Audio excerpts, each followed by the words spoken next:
Before we begin, tell me where you are watching from and what time it is in your city right now. Look at the clock and hold that number.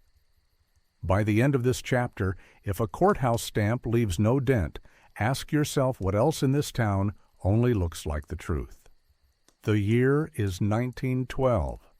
The air above a small Appalachian courthouse tastes of ink and dust. State Revenue Examiner Elias Booker climbs a narrow stair with a signed request in his pocket and a habit of counting more than listening. A new clerk unlocks the records room with polite precision. He says the office has been standardized since the barn fire that killed his predecessor. He leaves Elias alone with ledgers stacked like promises and a regulator clock that keeps excellent time for a county that may not. Elias pulls a volume labeled Residence Enumeration, 1898. The leather feels too supple for its age. District 3 appears in a hand that never stumbles, every loop the same, every cross aligned, ink tone unchanging from January to December. Real county books wear sweat and weather. This one wears pride. He does not write forgery. He writes a question, same hand across functions. He samples names: Ashby, Kincaid, Roper, Witt, solid ridge surnames. A poll tax column shows neat ticks down the page. He counts by tens, by fives, by habit, and reaches 312 paid adults. The last federal count says the whole county struggles to reach 600 souls. Those numbers should lean toward each other like trees toward light. They don't. The school ledger for the same district lists 32 pupils, average attendance 28, mostly fair weather, one shower in March.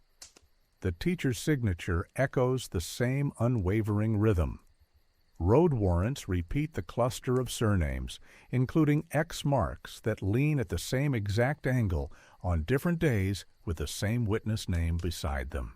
The court docket shows 6 sessions, 12 jurors each, and a judge's round stamp whose tiny burr on the J is identical every time and perfectly flat to the touch. Ink with no bite. The clerk returns with a new map, redrawn after the fire. The parchment smells like shop shelves, not wall sun. Dotted district lines look recently convinced of themselves. 2 creeks, 1 ridge road, a spur to a footbridge. District 3 is large on paper, too large. The clerk recites practice directions to that bridge. Out past the iron furnace, left at the split oak, keep the ridge on your right. You can't miss it. Elias requests a receipt for the books he touched. The clerk's pen lays a testimony so straight it could have been set with a ruler. Outside, the town watches without waving. Elias lists tests in a pocket notebook. Simple, physical, public. 1. Does the judge's seal bite on deed stock? 2. Do jury names answer when called outdoors? 3. Does a mail cancel mean a letter crossed the creek? 4. Does the bridge carry weight it claims to carry? 5. Does any sample of the teacher's hand exist beyond county pages? He walks to the post office. A small wooden box sits behind the counter, the kind that owns a cancel and an ink pad the color of dried brick. The postmaster smiles the way men smile at anyone who might write a report. Elias notes the bond number of the contractor who holds the star route and steps back into heat. He prefers to test the ground before arguing with ink. At the boarding house, the widow who runs it says, "People on the far side call it West Ridge, because that's what it is." District 3 lives mostly in mouths that hold pens. When he mentions the new clerk, she salts her beans harder than she needs to. "Men who never lose their place," she says, "make me nervous." Elias lays the day's notes flat and repeats the rule that keeps him honest. Numbers belong either to people or to nobody. In the morning he will touch wood and iron and ask which kind these are. He sets his watch and leaves the window cracked. If the clock upstairs strikes, he wants it to strike for someone. Dawn pins a gray edge to the ridge. Elias rides with the ridge on his right, as instructed. Wagon grooves fade too quickly. Gravel begins in a straight photogenic line. The uphill ditch holds square spade scars the rain hasn't had the decency to soften. At the second bend, a milepost stands white and proud. His thumbnail dents it without ceremony. Whitewash over soft pine, no boy's initials, no winter scars. New things haven't yet learned to hold stories. Water speaks before he sees it. The bridge sits where the tidy map promised, a clean run of planks over two long members, rails capped by planed handholds. His palm finds warmth where it should be wood. When he presses down, a faint tone wakes under the deck, a note that belongs to boxes and bowls, not to beams. He crouches. The skin on the main members is machine smooth.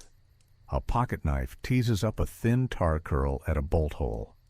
Pitch beads bright as if it hasn't met enough cold nights. On the far bank, 5 new mailboxes share a beam, their tin mouths clean as spoons.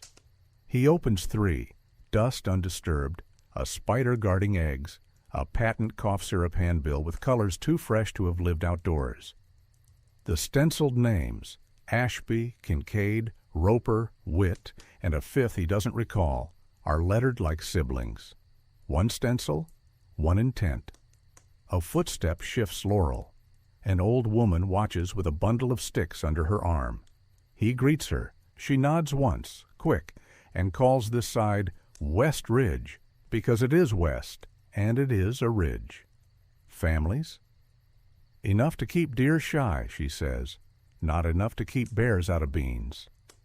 Ashbys and Kincaids and the rest? She knows a Roper who left for coal in '99 and a Witt who died before that. Names belong to hills the way water belongs to creeks. Without given names and fathers, they're smoke. The Star Route boy arrives on a bay gelding, uniform cap a size too big. Thomas Pruitt ties his horse at an iron ring set into a furnace foundation that smells newer than the ruin around it. The ring is smooth, the threads too clean, the mortar around them the wrong color of age. Tom recites his loop like a catechism. Depot, courthouse, furnace, depot by the lower ford, 6 days, 22 miles, weather permitting. The card in his pouch shows the distance line filled in a steady office hand. Not the same as yesterday's ledgers, but kin. Does he cross the bridge? No. A man told him federal eyes haven't inspected county lumber beyond the ring.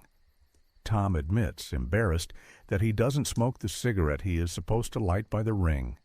The contractor said ash on the ground looks right when inspectors come. Elias holds up an unburned butt and doesn't scold. He asks whether Tom will ride up to the mailboxes and look, not serve. Tom can look. They look. They do not touch. Tom laughs once without humor at the idea of brushing webs out of a served box. Back on the near side, Elias takes the cough syrup handbill as a control, something bright from the far bank.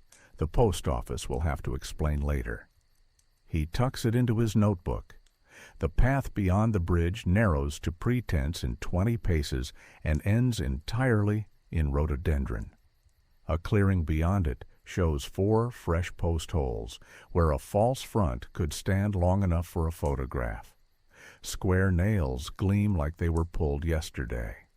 A scrap of arithmetic under a pebble holds numbers too uniform, graphite too clean. Adults faking children learn to smudge. Whoever laid this scene forgot.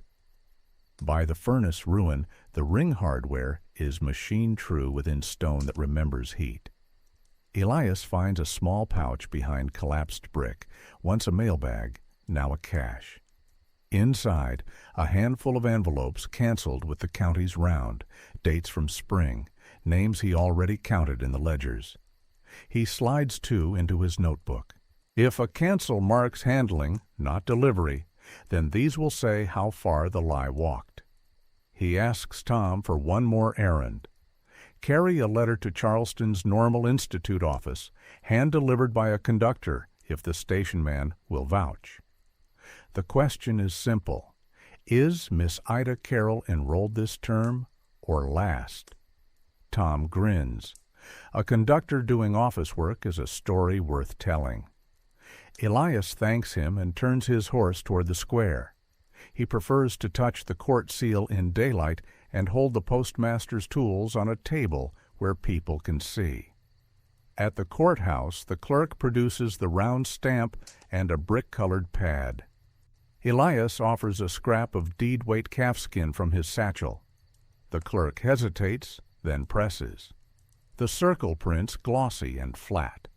No dent rises under a fingernail. Elias does not raise his voice.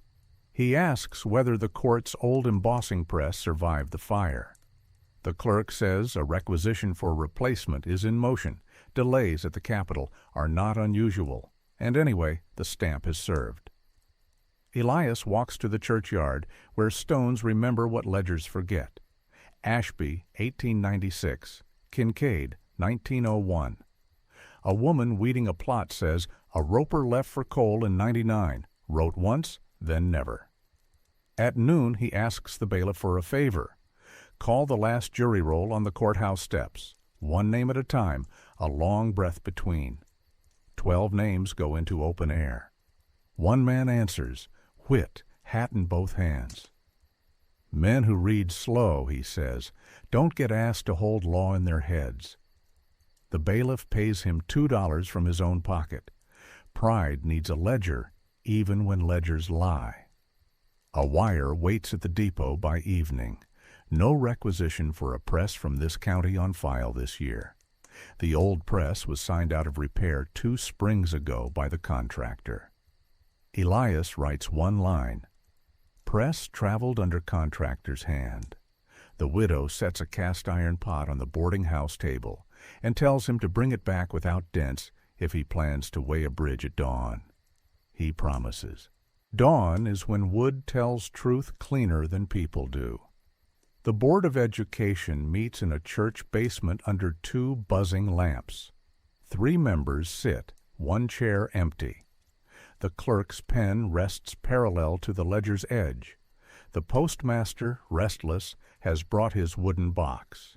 The contractor stands with his hands folded correctly, the posture of a man who prefers sentences to shovels.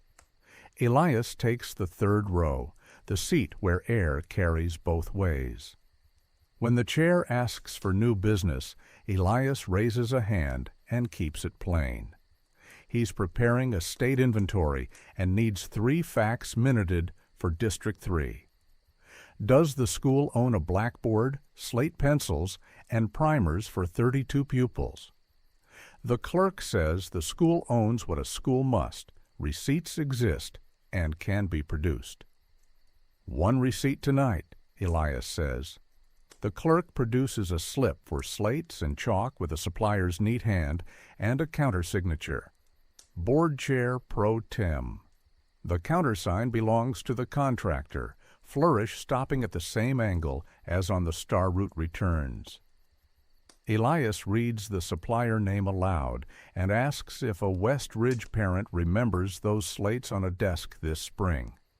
A farmer near the stove says his girl reads from her mother's primer, and chalk lives on a shelf above their stove. The contractor smiles as if reuse proves provision. It proves thrift. It does not prove supply. Elias sets a square of calfskin deed stock on the table.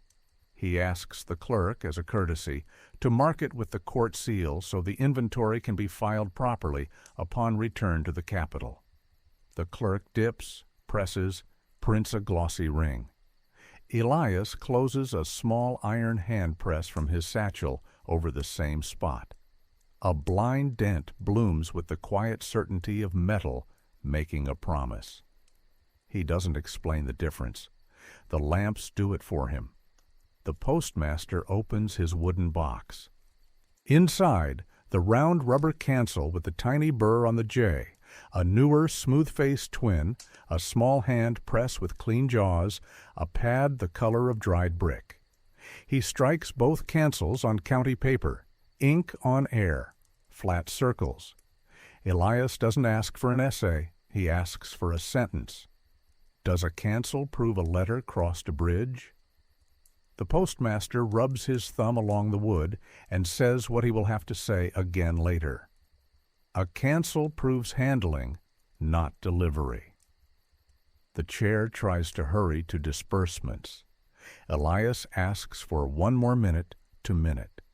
Tomorrow at dawn the court will test the bridge with eyes that know wood and weight. Tomorrow at noon the bailiff will call the jury names again. Tomorrow evening the board will ask Miss Ida to place her hand on a line in public and make it look different from the hand that never tires. The clerk says Miss Ida is away at the Normal Institute. The aunt of Miss Ida, who has slipped in near the door, says her niece signs with a long tail on the Y and does not travel under another name. A farmer raises a practical palm. I crossed that footbridge after dark with a feed sack, he says. Wood sang under my hand. Is singing what the county ordered? The contractor says short spans can ring and still be sound. The rigger who will arrive tomorrow will answer better than talk. The chair drops his gavel lightly.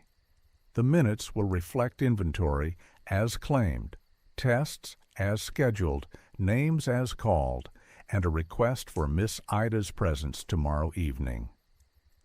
The room exhales in the way rooms do when they realize tomorrow will insist on being measured. After adjournment, the contractor and postmaster speak under the awning without quite looking at each other. The clerk carries a dry goods box toward the courthouse with a pace that avoids boards that creak. The lamps in the basement dim to their edges as if the building wants to be quiet before the town does. Elias walks the long side of the square. He learns which boards underfoot complain and which boards keep secrets. He listens for the first lie smoke makes. It comes as a damp chemical trace from the shed behind the dry goods. A glow slips under the door and steadies like a hand finding a wick.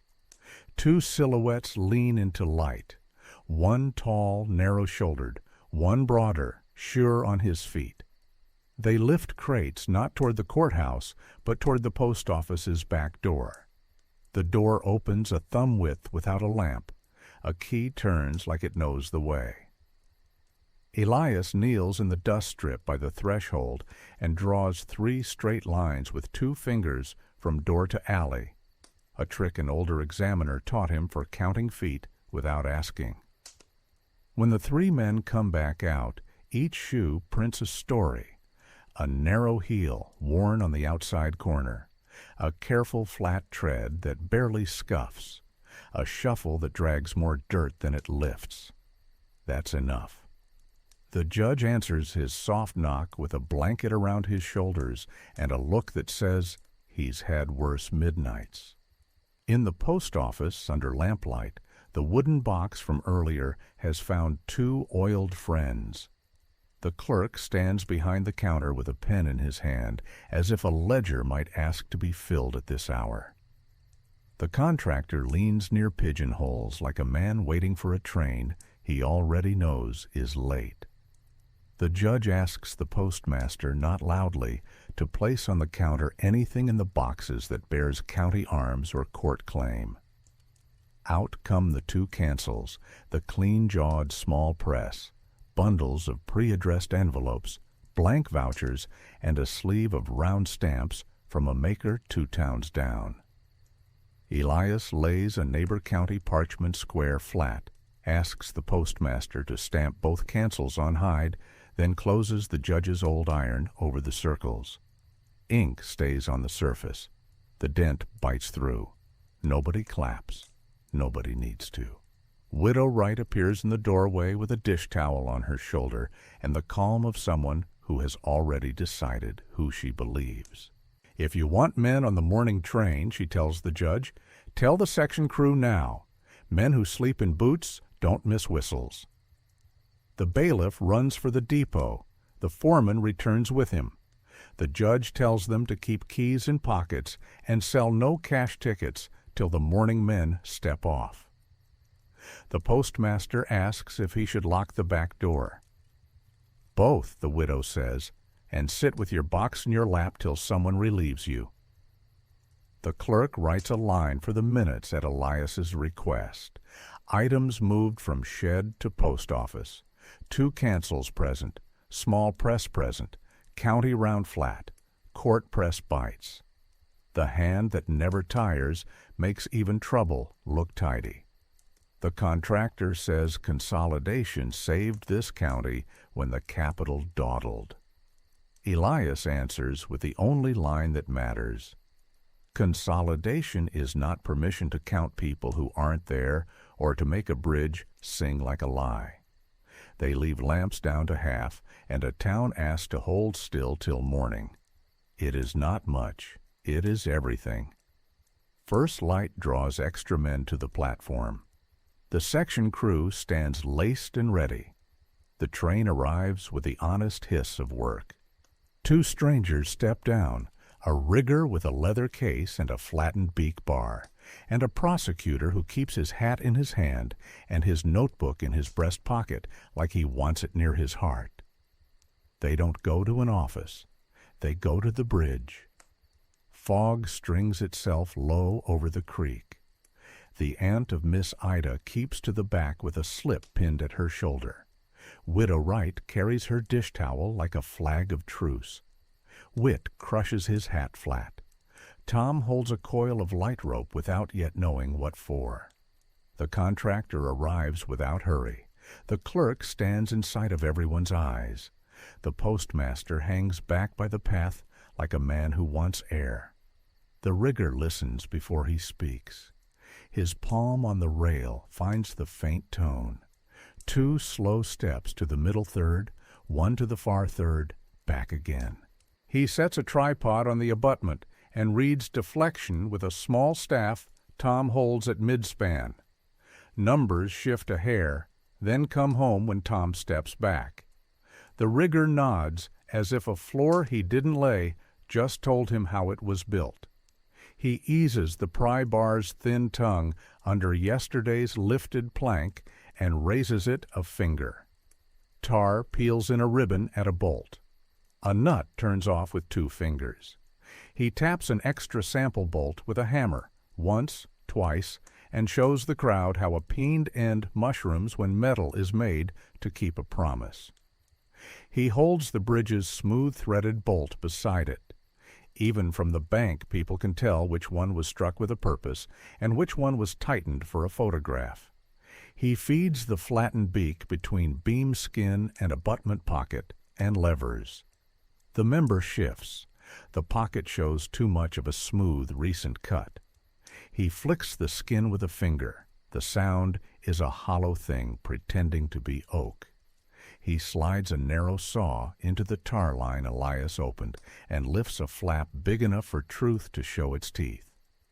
Air lives where wood was paid for. The contractor says boxed members are a known economy. The rigger says boxed members carry when they're built to be boxed and fixed to be fixed. He taps skin, nut, pocket, and says, "This is not that." A wagon creaks onto the path with 2 mules on an honest pull. A downriver timberman has brought a length of true 6x12 oak because word ran faster than water. The judge asks if the rigger wants the beam up. "Not yet," the rigger says. He hangs Widow Wright's cast iron pot in a rope sling at midspan. The deck trembles the way a tooth hums when the train yard 3 streets away decides what time it is. He reads deflection again and notes a number he doesn't bother to explain. He doesn't have to. The pot shakes the argument out where people can see it. He waves the timberman forward to set the oak's nose onto the first 2 planks and hold. The bridge hums a complaint. 2 men on the bank set their shoulders under the rail at his nod. He reads the staff, then waves the team back. The hum falls out of the air like a lie that realizes it has to work for a living. The prosecutor asks his first real question. Who signed completion for the last 3 repairs specified as oak beams 6 by 12, oak stringers 4 by 8, fasteners countersunk and hammered over? The clerk says the board chair pro tem. The contractor says he held that chair. The prosecutor writes both sentences without changing a word. A practical voice from the bank asks when anyone last saw a county team haul oak up this path. The aunt says she would have heard wagon chains the night her sister took fever. She heard only a man with a camera and borrowed boys under open sky. The prosecutor writes that too. The rigger closes his case. Close the span, he says. Open the members. Replace with what the warrants promised. You've got oak, you've got hands. The judge nods and tells him to draft an agreement for county rate and leave it on his desk by midday. Tom jogs down with a telegram. The conductor walked the letter in. The wire is short. No Miss Ida Carroll enrolled this term or last. Provide a certificate number for verification if available. The aunt touches the pinned slip at her shoulder, a neat Ida Carroll in the left-leaning hand of real letters, and fastens it tighter. Back in town by 2 bells after noon, the judge's rooms hold more people than chairs. The rigger's tripod leans in a corner. The dented deed strip lies beside a glossy ring that never earned the word seal. The prosecutor asks for paper, for names, for times any clock can check. The aunt lays a bundle of winter letters on the table. The judge compares the left-leaning R and the long-tailed Y with the teacher signature on District 3 vouchers. The difference is mechanical, not artistic. People see it without instruction. Elias slides 2 pieces forward, the requisition for deed stock the clerk signed and sealed with ink only, and the wire from the Capitol confirming no press request on file, and an older press released to the contractor 2 springs past. The postmaster, steady now, says a cancel marks handling, not delivery, and strikes both faces on the back of the returned Charleston envelope. Ink sits on the surface. The judge presses the court iron into neighbor county hide. The dent appears where authority is supposed to live. Witnesses speak in a plain order. Witt heard his name called for the first time at noon and answered. A farmer's child reads from a handed-down primer. The section foreman sold no cash tickets and kept the keys in his pocket. The timberman explains peened fasteners like he's teaching a nephew. The rigger repeats the sentence that matters. Member won't carry the weight it was paid to carry. Pockets and fasteners are dressed to fool eyes, not hold a load. The contractor says consolidation saved the county. The clerk says a small office writes what it must and used a junior scribe who has gone up country. The postmaster surrenders both cancels and the small press. The judge removes the contractor from roads and schools, suspends the clerk, orders the bridge closed and rebuilt in true oak at county rate, and asks the prosecutor to draft counts for false instruments, misappropriation, tampering with mails, and obstruction by concealment of public tools. The town doesn't cheer. The room exhales the way barns do when you open the big doors and let weather in. By sundown, wedges ring like small bells, and True Oak learns the names of men who set it. By mid-morning, wedges ring like small bells. The rigger chalks a clean diagram on the abutment stone, open the skins, log the pockets, swap an oak, peen every head where eyes can see it. The timberman sings work songs not meant for church. Tom runs rope and learns knots faster than pride can warn him. Elias moves between crews and paper. He wants all three truths side by noon: wood that carries, a seal that bites, a hand that belongs to a person, not an office. The judge opens his rooms again and lays the dented strip and the glossy ring in the same square of light. People step in, touch dent, touch ink, and leave without needing commentary. The aunt arrives with a small, careful bundle, 3 winter letters from Ida, and 1 childish copybook Ida kept for a cousin. The R in Carol leans left, the cross on T sits low, the Y drags its tail the way a favorite hymn taught her to. The clerk lays a voucher on the table that claims to be Ida's. The shapes are cousins only in the way counterfeits are. Same ambition, different bones.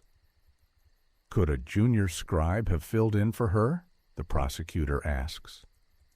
A junior scribe can write his own name in a place where Ida isn't, the aunt says. That's not filling in, that's taking.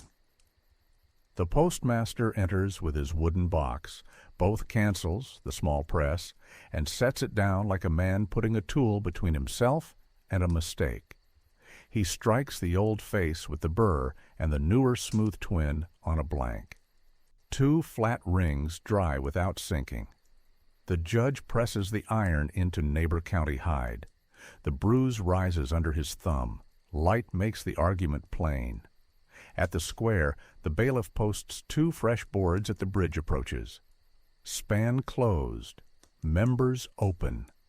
He calls names again at noon. The barber stands in his doorway with scissors in the air. The grocer pauses in his tally. On the 10th name, a boy laughs at the wrong time and goes quiet. After the 12th, Wit steps forward again. "I'm here," he says, "same as I was at noon." The bailiff pays him properly from the court this time, not his own pocket. The contractor moves through town like a man who knows where boards don't creak. He offers no speeches. When the prosecutor asks for the repair shop receipt that released the court press 2 springs ago, the contractor says the shop must have 1 under glass. The prosecutor writes that down and sends a wire of his own. 2 towns down, the repairman dusts a frame and writes back a single sentence. Released to C. Hale, April 2nd, 1910, signature on file. The signature is bold. The witness line reads the clerk's neat hand. Elias takes the requisition the clerk wrote last night for deed stock and floats a simple trap. "Stamp this on hide in public," he says, "and let the dent teach the room."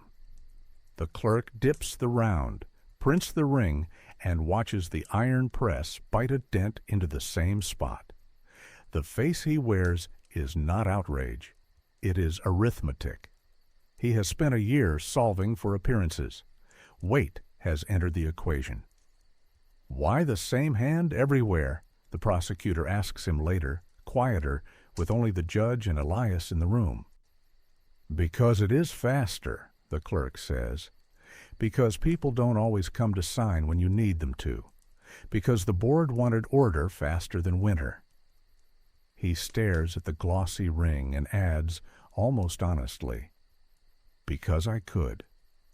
Elias places the blind signature slip from yesterday beside the voucher. The lift at the end of the name, the dot after the flourish that lands as if trained. Each habit finds itself without effort. "Faster," Elias says, "made you the author of everyone." The rigger steps in at the hour and lays a ledger of wood, not paper, member by member, pocket by pocket, count of bolts, count of peened heads, photographs taken by a grocer's boy who has a camera and a steady wrist. "Oak goes in this afternoon," the rigger tells the judge. "We'll test at dusk with weight that belongs to wagons."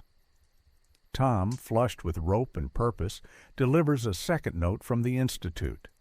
No Ida last term either. Certificate number not on file.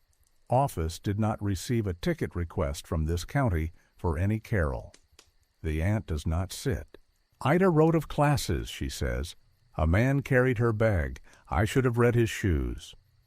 The contractor stands in the doorway, dustless as ever. The state underfunds, he offers, like a man laying a final card and finding it's the same one he has already shown. We made do. You made do with boxes where beams should be, the rigger answers without looking up from his ledgers, and with circles where dents belong. By late afternoon, the first true oak member sits where the boxskin lied. The rigger reads a small deflection under 2 men and a pot. The number returns home when they step off. The pot does not hum. People who don't know about scales know about quiet. The prosecutor drafts a short order with long hands. Press receipt verified. Requisition false by omission. Cancels surrendered. Bridge closed and in repair. Clerk suspended. Contractor removed. Board to reconvene with teacher present or absence minuted. The judge signs it with a press that leaves a dent. At dusk, Deputy Spencer from the Circuit Court arrives on the evening train with a warrant for Hale's person and a receipt envelope under glass. Hale reads the names on the paper, looks once at the door that leads to the platform, and decides not to run. Men who have never lifted anything heavier than words sometimes know when to quit speaking. Night pulls boards tight. Elias walks one slow square of the block, then another. The shed behind the dry goods sits dark. The post office holds its breath with both doors locked, and the postmaster in a chair like a penitent with a wooden box on his knees. The section crew keeps the depot bathed only in as much light as a lantern allows. Trains sleep with one eye open. Hale does not. He moves toward the platform with a case that never touches dust. Deputy Spencer steps out of shadow like a knot you didn't mean to tie around your own wrist. "Evening, Mr. Hale," he offers the paper. "We can walk or ride." Hale reads long enough to admire his own signature in the repair shop man's neat frame. "You will be thanked for bringing attention to a small county," he says, not to Spencer, but to the air. Attention is expensive for people who have to live with it. He doesn't look at Elias. Elias isn't interesting anymore. Wait is. In the judge's rooms, the prosecutor sets the day's stack in order. Photographs of peeled skins and hollow pockets, a list of fasteners counted and peened, the telegram from the repair shop, the neighbor county hide with a dent, the county letter with a ring. He places 2 canceled letters from the furnace ruin, addresses to names that never answered at noon, and the returned institute envelope bearing 2 flat circles on the back where proof should live. The clerk sits with his hands folded, the habit of an office man who does not know what to do with his fingers when nobody asks him to write. "I made the lines straight," he says to nobody in particular. "Whose job is it to keep the people within them?" "Not yours alone," the judge answers, "and not like this." Elias returns the cast iron pot to the widow without a scratch. "Kept its temper," he says. "Didn't have to sing," she says. "That helps." Tom dozes on a bench outside the judge's door and startles awake when Elias taps his boot. "You done?" he asks. "Work is never done," Elias says, "but it's weighed for the day."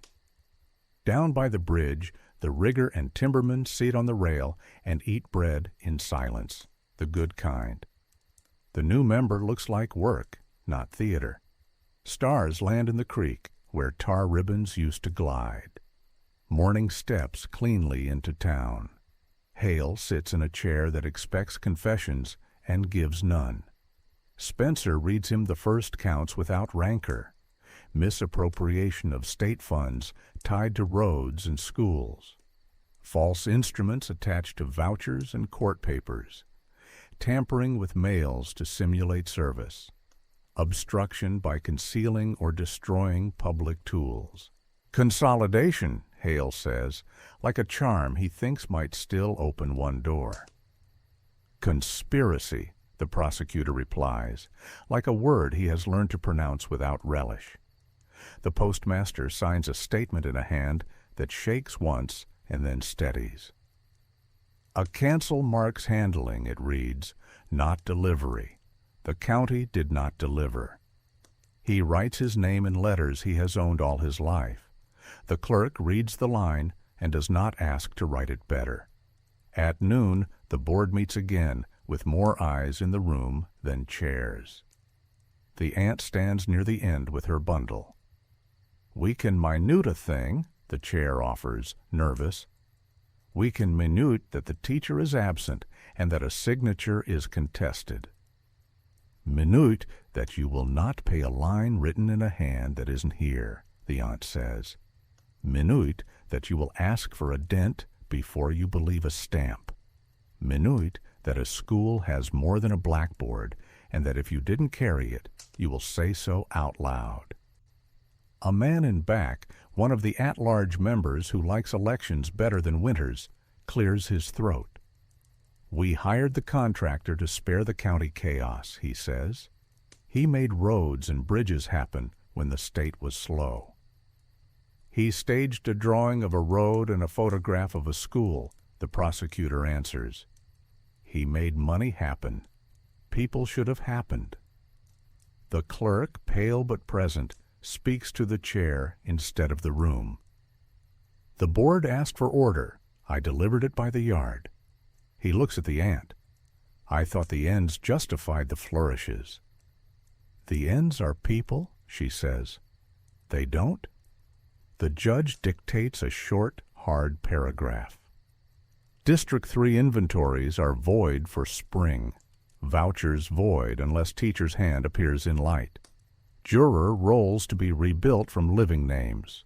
Postal returns to be corrected route by route. Bridge work to be paid out of existing warrants, signed by the same hand that wrote them and witnessed by men whose boots have mud. Men will say the state embarrassed them, the contractor warns even now. They are welcome to, the judge answers. Shame is cheaper than collapse. By evening, True Oak sits where boxes used to lie, and the rigger invites the town to lay hands on rails and feel nothing at all. Quiet is the victory. He logs the last peen and caps the ledger in pencil, complete. The prosecutor carries papers like a man who knows he will be asked for them again, and soon. Whit meets Elias on the steps and works his hat without hurting it. I can't read fast, he says, but I can carry lumber. The county can call that if it wants. The county will call plenty, Elias says. Sometimes it needs men who read slow to tell it what it's reading. Then it was reading a lie, Whit says. He isn't asking. The courtroom smells like oiled benches and paper that has just learned to fear daylight. The prosecutor reads counts like someone laying planks. Each lands. The rigger testifies on weight and fasteners. The timberman shows peened against unpeened, mushroom against thread. The postmaster places both round cancels on a blank and repeats his sentence with the firmness of a man who has measured his failing and intends not to repeat it. Handling is not delivery. The clerk does not deny the hand. He explains it. An office is a machinery, he says, and sometimes a small county needs someone to keep turnings oiled when pieces go missing. He gestures at ledgers that look better than lives. I took pride where nobody else did. You didn't take pride, the widow says from the back, not invited, but not leaving either. You took signatures. Hale asks to speak. He does not confess. He narrates. Consolidation is still his sorcery. One man for roads and schools keeps miles under one head, he says. Reports stay aligned. Requisitions don't fall between chairs that don't meet. He looks at the judge and almost smiles. You know what happens when a county waits. It starves. The judge has the courtesy to agree with part of that. A county starves from waiting, he says. It also starves from theft. The difference is whether people are asked to pay for boards they can walk across. The aunt holds up Ida's letters. You wrote my niece into a ledger, she says to the clerk. Write yourself out of my house. The prosecutor introduces the repair shop receipt under glass. He reads the date and the name that's signed for the press. Hale tilts his head, impressed by his past self. I kept tools safe, he says. Offices burn. I kept a tool that mattered from smoke. You kept it from court, the prosecutor replies, and you kept it from denting the county's days. He calls Tom next because boys make rooms remember the basic parts. Tom tells the loop, depot to courthouse, courthouse to furnace, furnace to depot, by the lower ford, 6 days, 22 miles, weather permitting. He says the contractor said ash looks right at inspection. He says the ring at the furnace looked newer than old stone. He says he didn't cross the bridge because the line on paper stopped at the ring. What makes a road? The prosecutor asks. Feet, Tom says, surprising himself. Not circles. The jury, pulled this time from names that answered in the sun, takes a breath that sounds like men who have swung hammers. They don't need an expert on ink. They need weight and the absence of it. When the judge releases the room for an hour, Elias and the prosecutor sit on the steps with their coats off and their notebooks shut. We could have had this in half the pages, the prosecutor says, not unhappy, simply taking inventory. We had to let people touch it, Elias says. Ink lies in comfort when it's not weighed. You like your sayings, the prosecutor teases. I like my scales, Elias answers. Back inside, the judge reads the first orders that matter. A grand jury will hear criminal counts at the next circuit term. The contractor is bound over, the clerk is bound over, the postmaster is censured and retained under supervision. The board is ordered to re-audit all districts whose maps were redrawn after the fire.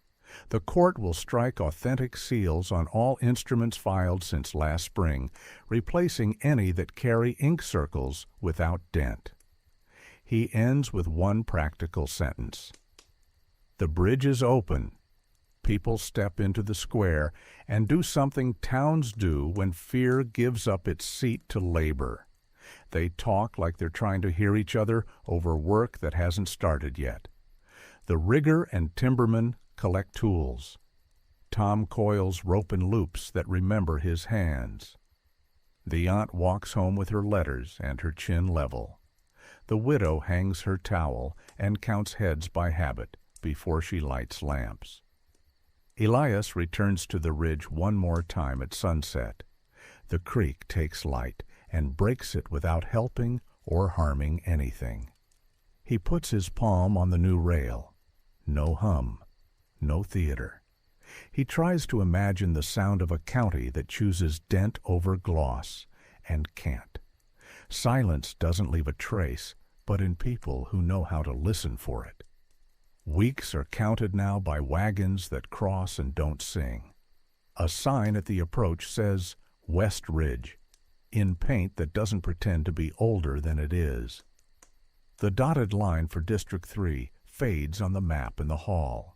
The new clerk, quiet, unsentimental, keeps maps folded until they earn a wall.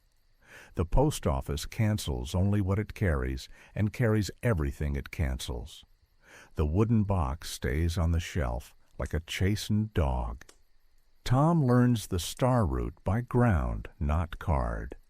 The postmaster, sallow with a useful shame, stands over the map and lets the boy draw the loop the long way by houses that breathe and doors that open. When snow threatens, the root bends like a smart man's knee, not like a liar's spine. The board hires a teacher with a real hand and a loud voice. She signs her name 3 times on clean paper at the first meeting. Left lean, low cross, long Y. And the aunt folds the page into a Bible, the way people store things they intend to keep. A blackboard arrives on a mule cart because nobody wants a photograph to do the work again. 3 slate boxes are written into inventory with receipt numbers and a wagoner's name. Children track chalk dust into a room with a door the wind understands. Wit sits a jury for the first time in the fall. He reads slower than the man to his left and knows that means he has to think harder. He keeps the paper in his hands longer than the others do, as if the dent under the judge's seal were a thing that might fall out if he didn't hold it. When the day ends, he doesn't keep the $2. He buys a second-hand reader for his daughter and carries it home under his coat like a secret worth sharing. The widow writes out a list in her clean kitchen hand. Coffee by the pound, beans by the sack, bread by the loaf for crews called at odd hours. She keeps the list on a nail by the back door with a pencil stub and adds pot. No longer sings as a joke that will be a story when she's ready to tell it. The rigger sends a single invoice with a drawing that looks more like a hymn than a diagram. Oak here, peened, peened, peened. He bills at county rate and writes paid in full when the court signs with a dent he can feel with his thumb. The prosecutor rides 2 towns down and stands in a repair shop that smells like oil and Mondays. He copies the receipt under glass and the signature that kept a press out of a county. He brings it back not because the grand jury needs it, they do, but because the town deserves to see what a neat frame looks like when it holds a theft.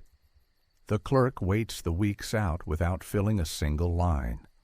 When the circuit term arrives, he speaks in the dry way of men who used up their softness writing for other people. I kept order, he says, because order was demanded, not because truth was available. He accepts his sentence the same way, as if it, too, were an entry to be totaled. Hale's voice is better, for radio one day, if it ever gets down here. But jail will not care. He is found in violation of more instruments than he believes a small county should own. Men who liked his dustless suits look at their shoes and tell themselves he meant well. Meaning well is the easiest lie a ledger can hold. Elias spends 2 more days in town, making sure habits lay their tracks deeper than speeches. He asks the board to minute that no stamp will stand for seal, that no district will appear on a map that is not a word men say at their fences, that no voucher will be paid without a name said out loud by a mouth that answers in daylight. On his last afternoon, he walks with Tom to the iron furnace ruin. The ring that once pretended to be old has been pulled and replaced with one that looks like a blacksmith argued with it. Hammer flats, ugly, true. This is how old things start, Tom says. This is how honest things start, Elias answers. They stand there long enough for the creek to run the same sentence past them 3 times. Tom ties the good knot again and unties it, happy that his hands remember. Elias writes his report in a room whose window faces a street that has learned to carry fewer secrets. He divides it the way he divides everything: ground, paper, people. Ground, boxed skins dressed to pass inspection, pockets cut wide and smooth, unpeened fasteners, deflection beyond small load tolerance, member replacement with true oak, retest under controlled weight, silence restored, photographs by a grocer's boy included. Paper, round ink rings used as seal, no emboss on county instruments since spring, requisition letters addressed to a wrong code by 1 digit, repair shop receipt releasing court press to the contractor, postal cancels used to simulate service, returned institute letter with duplicate cancels, clerk's hand recurring across residence lists, witness lines, vouchers, teacher signatures, counter samples, neighbor county dent, Ida's letters, blind signature slip, churchyard stones, noon call, people, contractor consolidated rolls to optimize rent on routes and miles, clerk authored order when truth didn't show up, postmaster rationalized handling as delivery, board rewarded clarity over contact with ground, judge looked down when he was tired and up when it mattered, aunt kept paper that bit, widow kept coffee and iron and cents, rigger and timberman kept weight honest, wit answered his name in daylight, Tom learned to count by feet. He writes one more section because he knows someone will ask how to keep it from happening again. Recommendations, seal presses inventoried and audited yearly with blind tests. Maps folded until they earn a wall and then pinned with holes a clerk can count. Star routes verified by door checks on random days with local witnesses. Juror rolls called outside quarterly. School signatures collected in term by teachers on paper, not stored in the courthouse. Vouchers with 2 hands, recipient and witness, neither belonging to the office. Photographs allowed as evidence only when matched to ledgers and feet. He copies the sentence the postmaster learned in humiliation and made into policy. A cancel marks handling, not delivery. He adds the sentence he brought with him and leaves everywhere he goes. Weight belongs where paper says it will. Make paper prove it. He walks the square one more time. The clock in the tower wins its hours into air that now has owners again. Children drag lines of chalk dust across a doorway that means school. 2 men argue about hay with their hands in the air like sails. The judge stands by a map with a pin in his fingers and does not push it in until the new clerk reads the legend out loud. The postmaster stamps a letter and then walks it to a bag he will carry the extra 20 yards himself to say in his bones, "Delivered." Elias boards the afternoon train with a satchel that weighs the same and a pocket that holds a small tarred curl of old skin, the souvenir he allows himself. The conductor calls the town by a name it has always had instead of a number someone tried to give it. Tom, on a break and allowed on the platform for the first time without a job to do, asks if the new span will hold winter. "A bridge either carries or it doesn't," Elias says. "This one carries." Tom grins, then hides it in the way boys do when they don't want thanks to land too squarely. "I'll keep the route on ground," he says, as if promising a secret that belongs to everyone. The train pulls, the town shrinks, the ridge holds. Elias opens his notebook to write one last line and decides not to. Not everything needs a sentence to keep from disappearing. Before we finish, look at the clock again. Count how many minutes passed between when you first named your hour and now. If the number feels heavier than you expected, that's because some stories add weight while you listen. Here is what stayed. A bridge that does not sing, a map that uses the names people say, a seal that bites, a boy who counts by feet, a widow who salts beans when she's nervous and learns not to be, a judge who keeps his press where he can reach it, an aunt who pins a true hand to her dress and makes a room see it, a clerk who learns that tidy can be a sin, a contractor who discovers attention is the most expensive thing a town can pay, a postmaster who writes his lesson in a line anyone can read, a man named Wit who answers his name twice and sits where the county can see him. Here is what left: flat circles that pretended to be authority, boxed skins that thought they were beams, requisitions addressed a digit wrong, a shed that glowed at the edges and held nothing but the plan to keep lying, a loop on a map that stopped at an iron ring someone polished to keep inspectors happy. You don't need to live on a ridge to feel how it works where you are. Some places love gloss because gloss is fast. Some offices hire hands that never get tired and call that efficiency. Some boards redraw lines because a fire makes a good story to hide behind. All of them sound fine until a pot hums in the middle of a bridge and a boy says a route is made of feet. If you want to keep your own county honest, whatever county means where you stand, borrow what they learned here and spend it without apology. Ask for a dent when someone shows you a circle. If an office says a stamp is a seal, put hide under iron and close the press. If a route is a line on paper, walk it with a door knocker and a witness. If a ledger says 32 children, look for chalk on the floor where 32 children would have put it. If 12 names make a jury, call them outside under sun and pay whoever answers. Fold maps until they earn walls, and when you hang them, count the pinholes next year to see if anyone believed them enough to use them. Ask for hands to be present when their names are spent. An absent hand is not a signature, it is a rumor.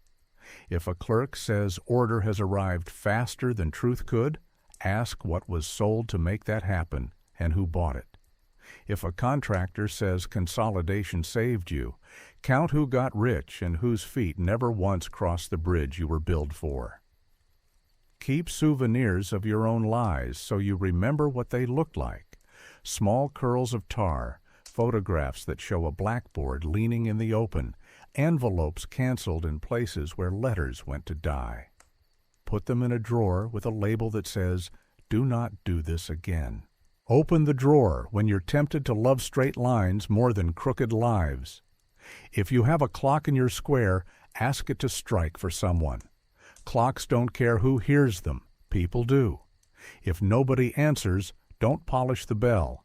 Find out where people went and why their names still live in a book. Read the stones that don't move. Call the names in air. Pay the man who steps forward. Ask the one who doesn't what train he caught and whether he meant to come back. The worst stories in a county are about people who lived only on paper until money stopped needing them. Elias rides to another ridge where numbers have started to lean away from faces again. He carries his one souvenir and the same rule in his pocket. He will find a different bridge, a different office, a different way ink lies to itself. He will weigh all of it and write down only what he has to. Tom grows into a man whose boots cut honest lines in dust. The aunt keeps letters in a Bible until they smell like cedar and hands. The widow tells the story of a pot that doesn't sing to children who don't know why that is funny. And then they do. The judge gets old and lays a finger on a dent before he signs his last paper.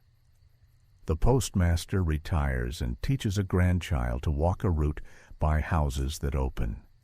And somewhere a clerk sets a pen down at the exact edge of a blotter and tries to decide whether the line he is about to draw will outlast him. He remembers a day when a town put hide under iron and watched a mark appear that was more than ink. He puts the pen away and asks a woman to come sign for herself. Look at your clock one last time. If it's later than you thought, good. It means you felt the weight and let it sit. A story that leaves a dent is worth the hour it takes to hear it. If a town clock ever strikes and nobody stands to hear it, you know what to do now. Don't polish the bell. Bring weight where the paper says it belongs. Make the mark bite. Then listen to the silence and call it by its right name.